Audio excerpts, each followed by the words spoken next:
This is the German 4K release of Norman Jewison's 1975 classic Rollerball, and not the later USA 4K release. It has a reversible inlay, so you can get rid of that large German certification by turning it around. I've loved this film for a very long time. Has there ever really been anything quite like it? The camera work alone surely means this is a film that all movie lovers can appreciate. Let's take a look.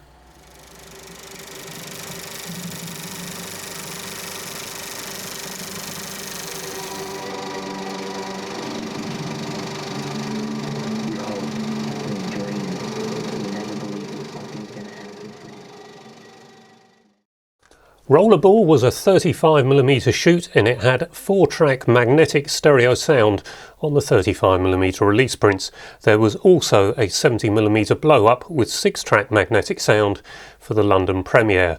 So with all that multi-channel sound available, it must have been a relatively easy process to create the DTS 5.1 master sound on this release, and also the 2.0 stereo sound, which I haven't tested, but I presume is Dolby Pro Logic, or Dolby Stereo as it was known in theatres. On IMDb, the 4K remaster is said to have been 2022, so presumably the USA 4K release is another transfer, or perhaps different grading and HDR on a more thorough restoration, but I'll come back to this subject shortly. It's the story of Jonathan E., the top rollerball star player in the world. The crazy game we see was fully worked out for this film, and the stunts, choreography and filming are all spectacular. It's basically the old tale of one man fighting for what is right in a world gone insane. The original estimated budget is $6 million, but I could find no information on overall box office gross. It was a big success though, and it's still bringing in the money from the home movie market, and presumably the streaming market too. The first thing I should say about this 4K release is that the HDR is too bright. Now, having just recently said that I think we've seen the end of all these overblown HDR releases, here's another one. But to be fair, it was a couple of years ago, so probably when the people that do this colour grading were still getting used to the process. But on this occasion, on both my systems, the HDR is too bright and it blows the picture out. So in the cinema here, thanks to the HDR button on the Panasonic remote, a lot of Panasonic players come with this. You've got the option of 4 different HDR settings, and taking it down 1 in here did the trick. And on my other system, on my television, I had to go down 2 to get the best out of it. But top of the line Panasonic players, and some others I believe, do now come with an HDR optimizer built in, so it should be sorted for you. But typically one of these just after I mentioned that we were no longer getting problems with blown out HDR. It's what's known as tempting fate. Because this is a German release, the menu options have to be changed to English, but for the subtitles there doesn't seem to be any way to turn the subtitles off, so I had to go through the options control on the remote and turn the subtitles off that way. It's not much of an inconvenience, but just in case others find the same thing, I thought I should mention it. After the end credits, there are details of this slightly older restoration, which suggests the later 2022 restoration will have resulted in an alternative 4K disc release.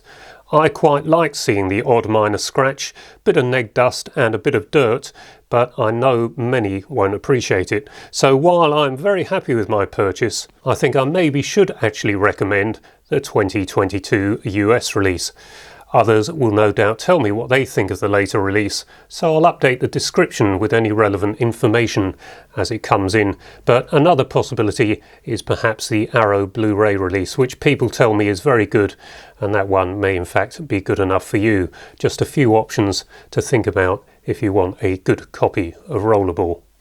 It looked just like a film projection in here. There is evident film grain, which I thought was a little too coarse during the opening titles, but there are reasons for that, the primary one of which is its several film elements being merged together into one in an optical process, which I've detailed several times before, but also because the HDR initially I had it on too bright, and once I turned that down the film grain was not so evident. So that's something to certainly check on your system before you sit down to watch this release.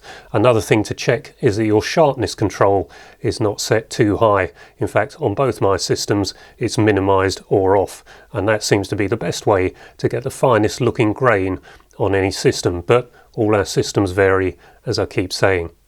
I thought the film grain appearance was just about right elsewhere, but there are one or two optical fades here and there that produce similar results to the opening title.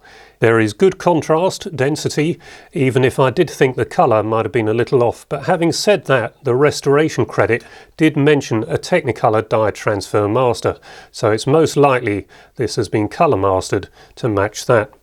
In fact, it looks a close match to all the Super 8 releases I have.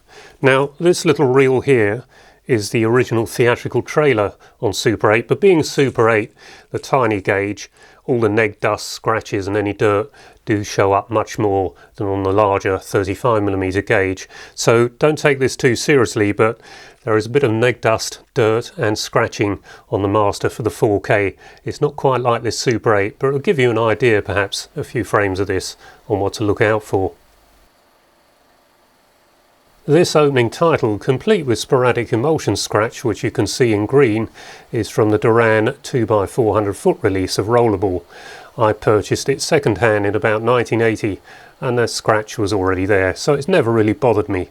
I've spliced the title onto the front of the German marketing film 2x400 foot release, as that's a completely different cut down and didn't come with original titles, just basic sort of replacements.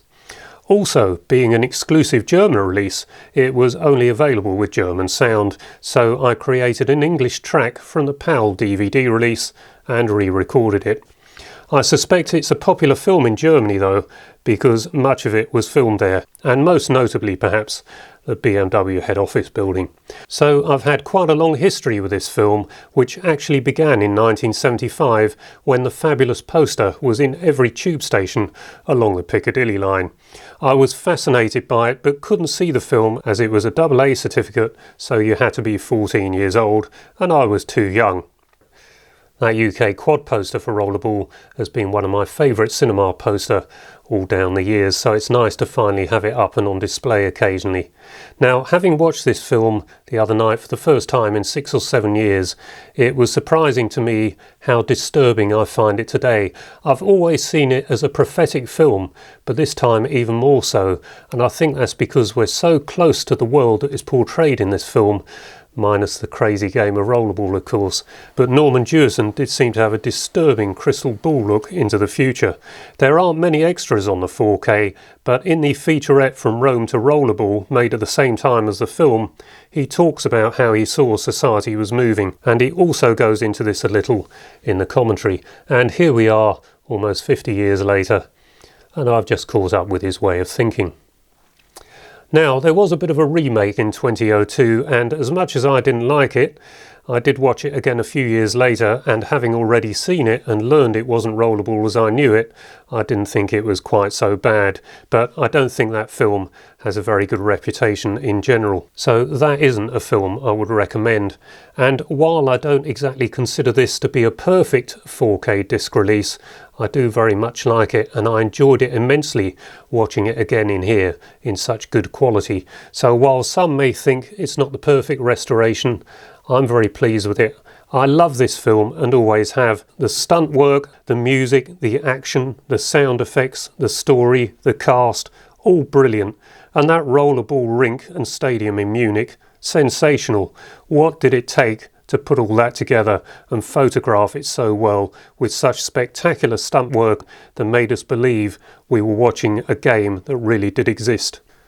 So whichever 4K release you go for, or indeed perhaps the Uhd Blu-Ray release, Rollerball will always be a great film. Anyway, I hope you enjoyed this video. If you did, please give it a like and perhaps consider subscribing so I'll be encouraged to carry on creating content like this. Until the next video, bye bye for now.